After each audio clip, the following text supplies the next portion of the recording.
It was the dead of winter, the kind of cold that gnawed at your bones and left frost on the inside of the windows. I had always liked the isolation of the season, the way the snow blanketed everything in silence. This year, though, something about the cold felt different, felt alive, watching me. I tried to shrug it off as an overactive imagination, but deep down, I knew there was something wrong with the house. I had inherited the old family cabin from my uncle, who passed away last year. It was nestled deep in the Carpathian Mountains, far from any neighbors or civilization. He had always told me stories about the place when I was younger, about how it was built over an ancient burial ground, how strange things sometimes happened during the winter months. I used to laugh at him, thinking it was all just tales to scare a kid. Now, I wasn't so sure. The first few days were peaceful, though the wind howled outside, rattling the shutters. I spent my time chopping wood, reading by the fireplace, and occasionally hiking through the woods. The isolation suited me, at least at first.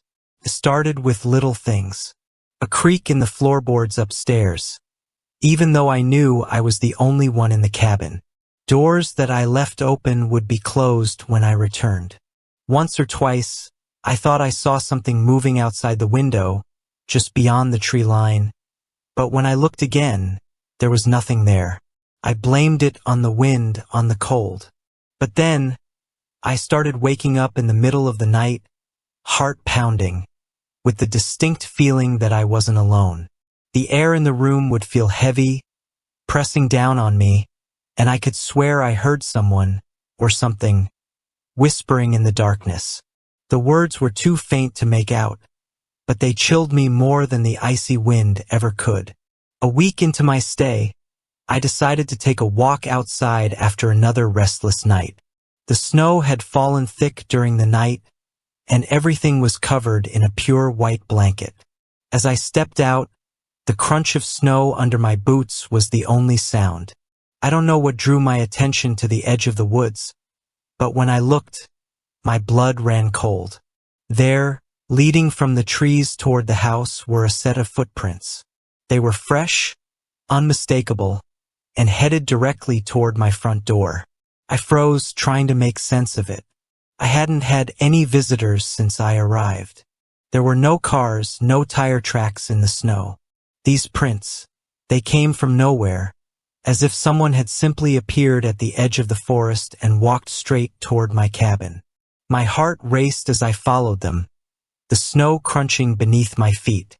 I expected them to stop at the door, for there to be some sign of whoever or whatever had made them. But as I bent down to inspect the last footprint, my breath caught in my throat. The footprints ended abruptly, just a few feet from my door, as if the person had vanished into thin air. That night, I barricaded myself inside the cabin, locking every door, securing every window. I stoked the fire until the room was unbearably hot, but I didn't care. I wasn't going to let the cold or whatever was out there get to me. But the whispers came again, louder this time. I couldn't make out what they were saying, but they felt closer, more insistent. I lay in bed, frozen, listening to the creaking of the house, the sound of the wind howling outside, and something else, something moving. I didn't want to look. I squeezed my eyes shut, telling myself it was nothing, just the wind, just the house settling. But I knew something was standing at the foot of my bed, watching me. Slowly, I opened my eyes, and there it was, a shadow, darker than the darkness around it, standing in the corner of the room.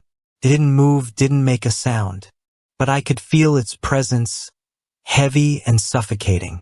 It was watching me. I blinked, and it was gone. But the fear didn't leave with it. The next day, I tried to leave. I packed my bags, threw them in the back of my car, and started the engine. But the car wouldn't move. The snow was too deep, and no matter how hard I tried, the wheels just spun in place. I was trapped. That night, I heard the footsteps again. This time, they weren't outside. They were inside, walking up and down the hallway just outside my room. I sat up in bed, gripping the blanket, my heart pounding in my chest. The footsteps stopped, just outside my door. I waited, holding my breath, praying that it would go away, that it would leave me alone. The door creaked open. There was no one there, but the shadow, my shadow, on the wall twisted unnaturally, stretching and shifting as if something else had taken hold of it. The whispers grew louder, and I could finally make out the words. Leave, while you still can. I don't know why I didn't leave sooner. Maybe I thought I was imagining it all, that I was just tired, that the cold was getting to me. But that last night I knew. I knew the house was haunted. The fire wouldn't stay lit, no matter how much wood I threw on. The air inside felt colder than it did outside. I sat in the living room, wrapped in blankets, staring at the door, waiting. The footsteps came again. Slow, deliberate, echoing through the house. This time I didn't run. I didn't hide. I stood up and faced it. The figure that appeared wasn't just a shadow anymore. It was tall, gaunt, with sunken eyes and a mouth twisted in a permanent sneer. It didn't speak, but I understood. I had overstayed my welcome. I don't remember much of what happened next. There was a flash of cold, so intense it felt like it burned, and then nothing. When I came to, I was lying on the floor in the middle of the living room. The fire had gone out completely, and the only light in the room came from the dim, gray morning filtering through the frost-covered windows. I sat up slowly, my whole body aching, and realized something was wrong. The air was still unnaturally cold, but it wasn't just the temperature. The cabin felt different, as if something had shifted in the night. The silence, once peaceful, now felt heavy, suffocating. I noticed my breath hanging in the air, thick and sluggish, like the atmosphere itself was thickening around me. I stood up, my legs shaky beneath me, and glanced at the door. The latch was still bolted, the windows still locked, but something had been in the house last night. I could feel it in my bones. I grabbed my coat and made my way outside, desperate for fresh air, for some distance from whatever had happened. The snow was deep, crunching under my boots, but what I saw as I stepped off the porch stopped me cold. There were more footprints in the snow, hundreds of them. They spiraled around the house in strange, looping patterns, crisscrossing each other in a dizzying maze. And they weren't just leading toward the house anymore. They were coming from it, as if something had walked out. I knelt down, running my fingers through the snow, but the prints were wrong. They weren't made by boots or shoes. They were too narrow, too long. Human, but distorted, like the feet had dragged through the snow, too heavy or too tired to lift fully. Panic rose in my chest as I stumbled back, my heart racing. I followed the tracks with my eyes, tracing them as they led into the trees. The forest loomed, dark and quiet, like a mouth waiting to swallow me whole. I knew deep down that whatever had walked out of the house last night, it was still out there, watching. I turned to run back inside when I heard it. A soft sound, almost too faint to notice at first, like a low hum carried on the wind. It was coming from the woods, echoing between the trees. And then, beneath the hum, I heard the whisper again. Come closer. My blood ran cold. The voice wasn't distant anymore. It was near, far too near. I took a step back, eyes darting to the edge of the tree line. At first, I saw nothing but the pale trunks of the birch trees, swaying in the bitter wind. But then there it was, a figure. It was standing just beyond the first row of trees, motionless, like a statue carved out of shadow. Its face was hidden in the dim light, but I could feel its eyes on me, the weight of its gaze pressing against my chest, making it hard to breathe. I don't know how long I stood there, frozen, staring back at it. Time seemed to stretch, and the air between us thickened, pulsing with an unnatural energy. The figure didn't move, didn't make a sound, but the hum grew louder, vibrating in my ears, in my skull. Then slowly, deliberately, it raised a hand. A long, thin arm reached out toward me, its fingers curled in a beckoning gesture. It didn't speak, but I could hear it in my mind. Come to me. I wanted to run, to scream, but my feet were rooted to the spot. My legs felt heavy, as if they belonged to someone else, as if the snow beneath me had turned to quicksand, dragging me down. The cabin, once my refuge, now felt miles away, unreachable. Suddenly, the figure took a step forward, and another. The sound of its feet crunching in the snow broke the spell, and I snapped out of my trance. Without thinking, I turned and bolted back to the cabin, slamming the door behind me, my heart pounding in my throat. I pressed my back against the door, gasping for breath. My eyes darted to the window, half expecting to see the figure standing right there, on the other side of the glass, staring in at me. But there was nothing, only the endless, white snow. I stayed there for what felt like hours, my back to the door, my hands shaking, trying to convince myself that it was over, that I was safe. But deep down, I knew it wasn't. Whatever it was, whatever had been lurking outside, had gotten into the house. And it was still here.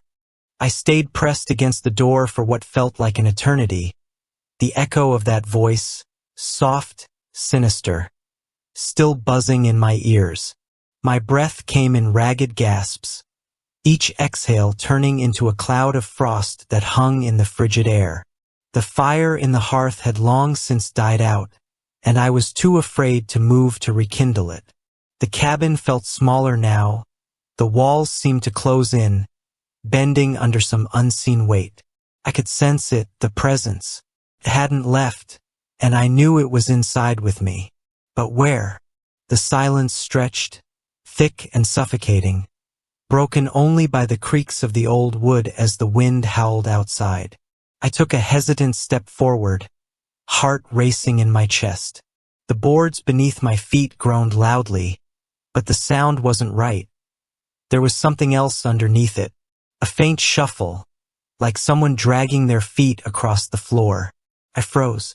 The sound was coming from upstairs. For a brief moment, I considered running out the door, into the storm, away from the cabin. But where would I go? The woods, the snow. It was as if they were alive, conspiring with whatever was haunting me. No, I had to face it here. With trembling hands, I grabbed the lantern off the table and slowly made my way to the narrow staircase. Each step felt like a betrayal, creaking and groaning beneath me, announcing my presence. The air grew colder the higher I climbed, the temperature dropping with each step until it felt like I was walking into a freezer. At the top of the stairs, the narrow hallway stretched out before me. For doors, each one leading to a small room. My bedroom, a guest room, and 2 storage rooms.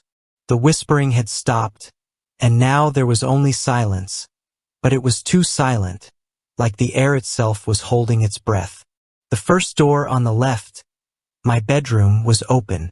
I could see the bed, the blankets still rumpled from when I had bolted out of it earlier. But something was wrong. The window, the one I had closed and locked the night before, was wide open, the curtains billowing gently as cold air poured in. I took a step closer, my pulse quickening. I couldn't bring myself to enter, but from the threshold, I could see them. Footprints. They were faint, barely visible in the thin layer of dust that had gathered on the wooden floor, but they were there, leading from the window to the center of the room and then stopping. I shuddered. There was no sign of anyone, no more footprints leading out of the room. Whoever or whatever had made them was either hiding in the shadows or had simply disappeared. I backed away, deciding to check the other rooms. The door to the guest room was slightly ajar. I nudged it open with the tip of my boot, the hinges squealing in protest. The room was empty, the bed neatly made, untouched. But as I turned to leave, something caught my eye. There, on the mirror above the dresser, words were scrawled in the condensation that had formed on the glass. "You cannot hide." The lantern nearly slipped from my hands as I staggered back. My breath caught in my throat. I hadn't opened the window, so how had the condensation formed? And who or what had written those words? A low creak came from behind me. My skin crawled as I turned, slowly, to face the hallway. At the far end, the door to the last room, one of the old storage rooms, was now slightly open. I knew that door had been shut when I came upstairs. My feet felt like lead as I walked toward it, each step slow and deliberate. I pushed the door open with the back of my hand, the wood groaning as if in protest. The room was dark, save for the faint moonlight filtering in through a narrow window. Boxes, old furniture, and discarded family belongings were stacked haphazardly, casting long, eerie shadows across the floor. And there, in the center of the room, was the figure. It stood facing away from me, its body unnaturally still. Pale and thin, it looked almost human, but something about the way it stood, too rigid, too wrong, made my stomach twist in knots. I wanted to scream, to turn and run, but I couldn't. I was rooted to the spot, the cold seeping into my bones. The figure moved. Slowly, its head began to turn, inch by inch, as if it were straining against some unseen force. A low, guttural sound, almost like the cracking of ice, came from its throat. And then, it looked at me. Its face, God, its face wasn't right. The skin was gray and stretched too tightly over sharp bones, the eyes hollow, like black pits, and the mouth, twisted into a grotesque smile, was far too wide, the lips cracked and bleeding. It opened its mouth wider, and a whisper, horribly familiar, filled the room. "You're mine now." The lantern slipped from my hands and shattered on the floor, plunging the room into darkness. I stumbled back, my heart hammering in my chest. I could feel it moving toward me, the air growing colder with every step it took. With a surge of adrenaline, I turned and bolted down the stairs, not daring to look back. The walls seemed to close in as I flew down the narrow hallway, the sound of something heavy and unnatural behind me, scraping across the floor. I reached the front door and yanked it open, practically throwing myself outside into the snow. I didn't stop running, not even when I heard the whispering on the wind again. Not even when I felt the cold wrapping around me like a shroud. I didn't stop until the cabin was far behind me. But even then, I knew I could never truly escape, because I had seen it, I had felt it, and now it would follow me wherever I went. The cold bit at my face as I sprinted into the trees, my feet sinking into the deep snow with every frantic step.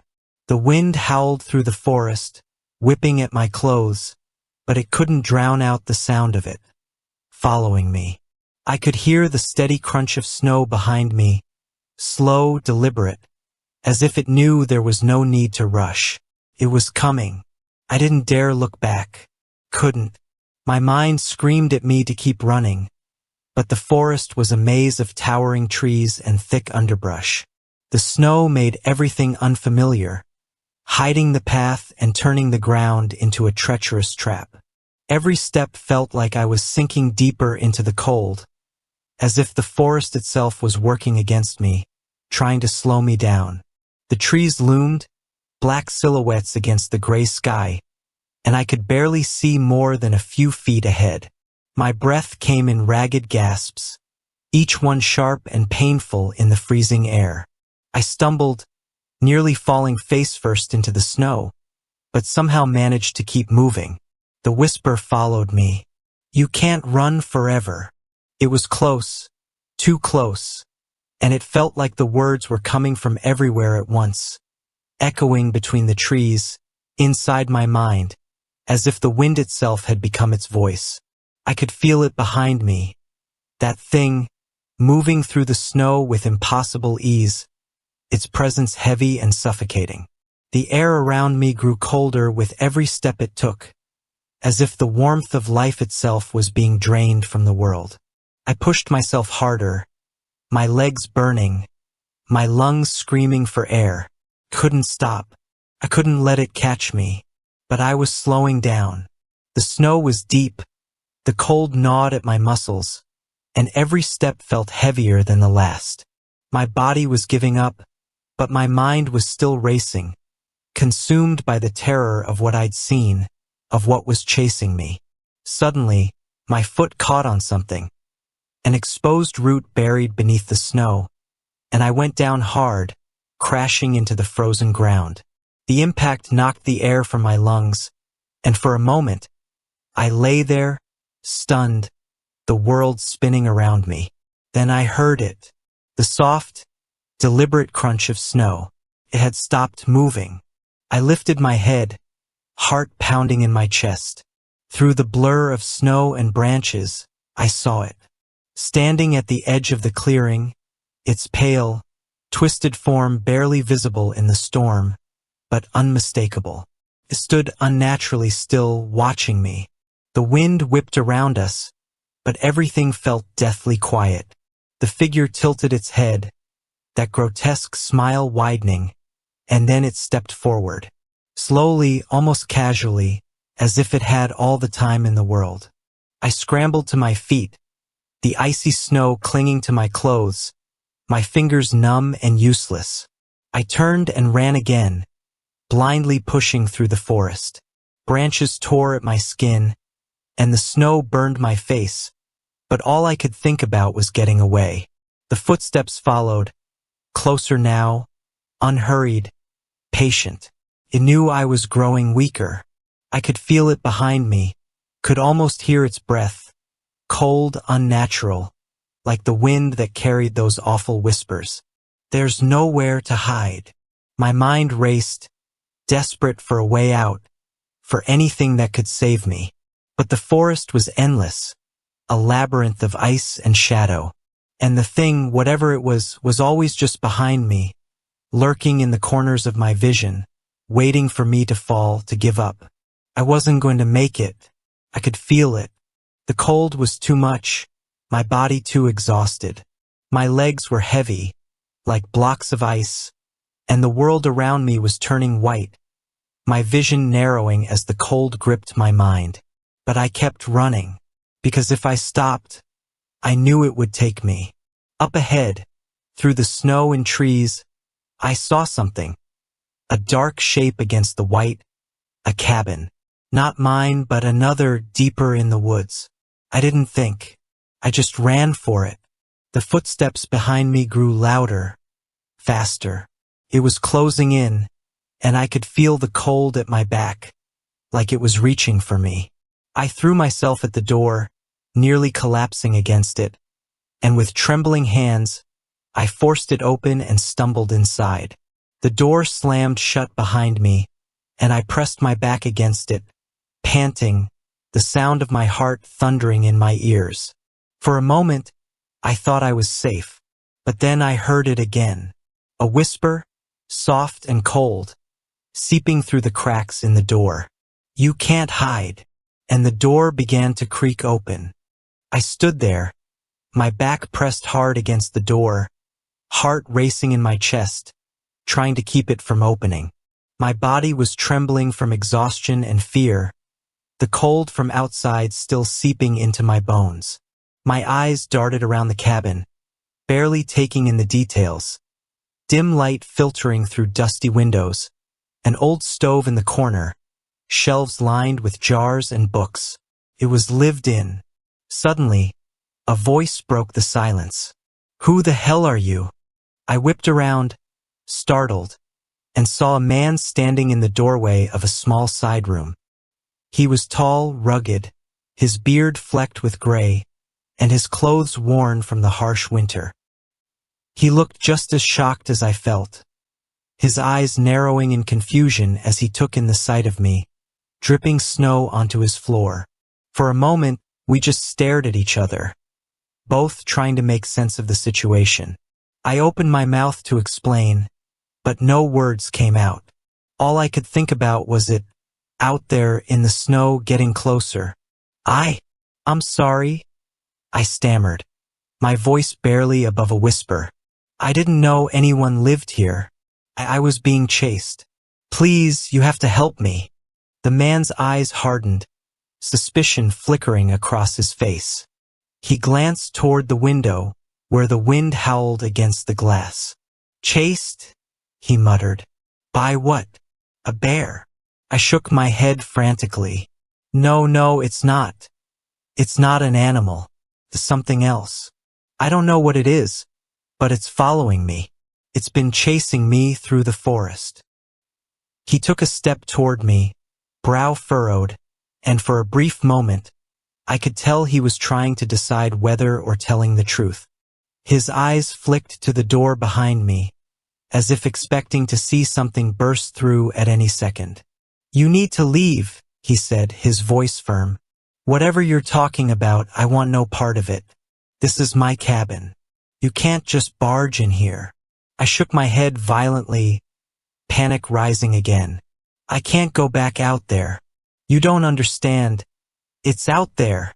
Just as I said that, a loud thud hit the door behind me. The man's eyes widened in shock, and we both froze, staring at the door. Another thud followed, harder this time, shaking the entire cabin. He swore under his breath and grabbed an old hunting rifle from the wall, cocking it with practiced ease. What the hell have you brought to my doorstep? He muttered, stepping closer to the door. I didn't bring it, I cried, backing away from the door. It's been following me. I don't know what it wants, but it won't stop. Another heavy thud rattled the door, and then everything went quiet. The wind outside seemed to die down for a moment, as if holding its breath. We both stood there, tense, listening. The man moved cautiously toward the window, peeking through a crack in the frost-covered glass. I held my breath, waiting for him to say something, to confirm that it was still out there, waiting. But instead he turned back to me, his face pale. There's nothing there, he whispered, his voice shaky. No tracks, no movement, just snow. I felt the blood drain from my face. That's what it does, I said, my voice trembling. It's waiting. Before he could respond, the door creaked again. This time, slowly, as if something was pressing gently against it from the outside. The man tightened his grip on the rifle, motioning for me to stand back. I didn't need to be told twice. I moved toward the far wall, every muscle in my body screaming with tension. He reached for the door handle, hesitating only for a second before pulling it open with a swift yank. The door swung open wide, revealing nothing but swirling snow and the dark forest beyond. The man lowered the rifle, confusion written all over his face. I don't see. And then, just as he stepped outside, something dark and fast flashed past him, slipping inside the cabin like a shadow in the night.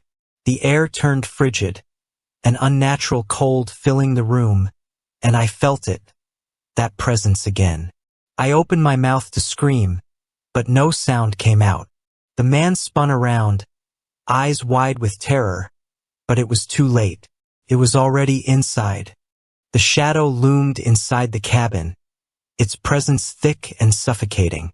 My breath caught in my throat as I felt the temperature drop even further, the cold creeping into my bones like an unseen hand gripping my heart. The man with the rifle stood beside me, his knuckles white as he pointed the barrel at the figure. But the rifle felt useless.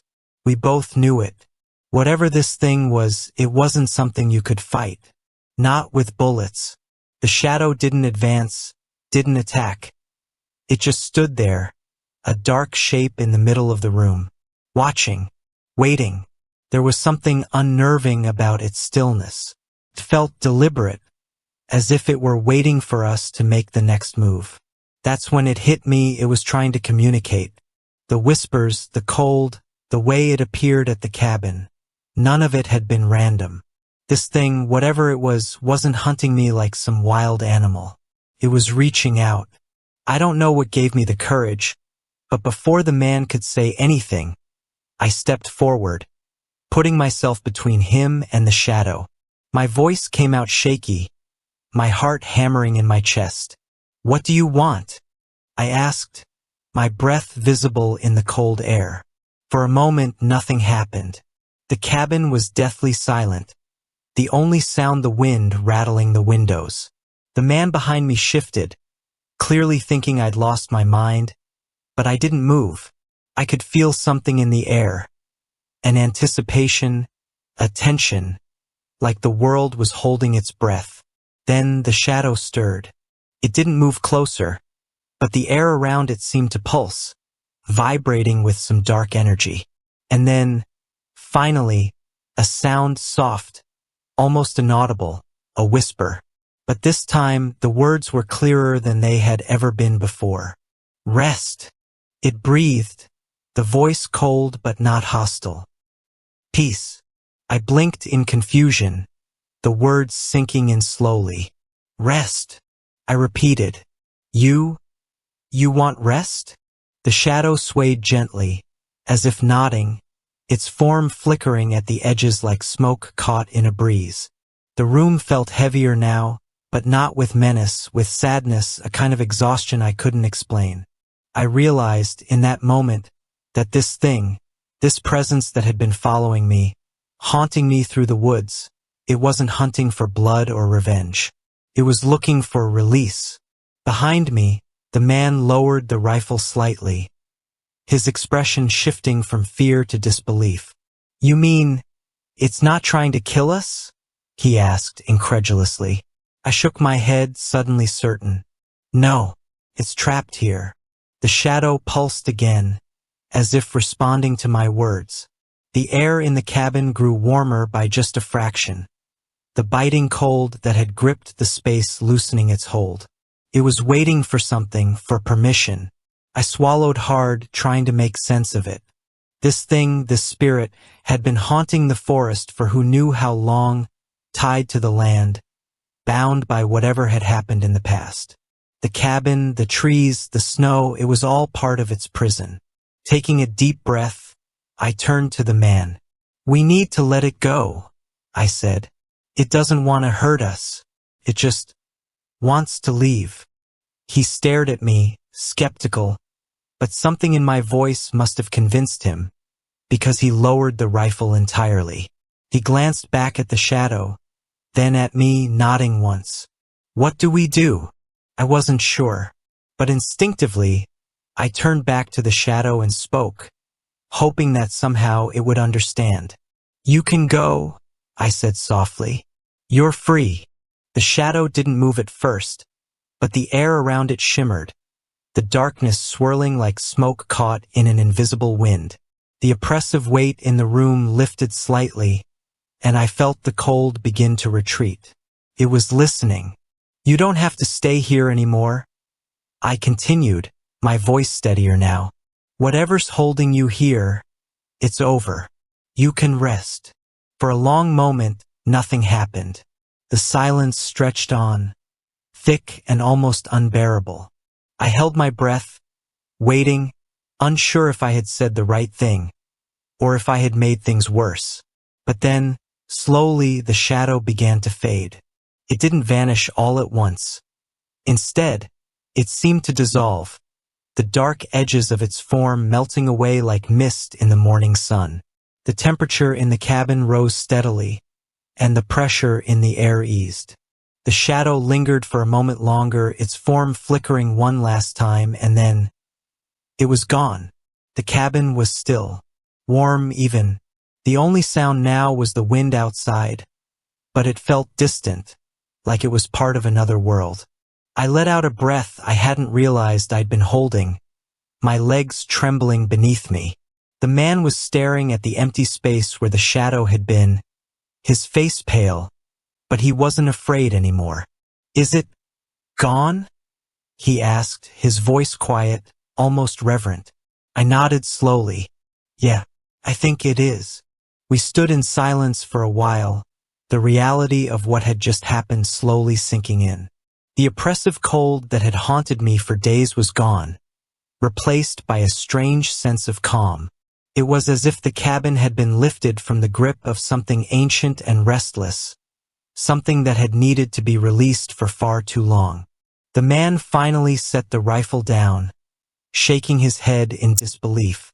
"I've lived here for years, and I never thought." He trailed off, rubbing his temples. "I thought it was just stories, local legends, old superstitions." I glanced at him, exhausted but relieved. "I don't think it was ever about us," I said quietly.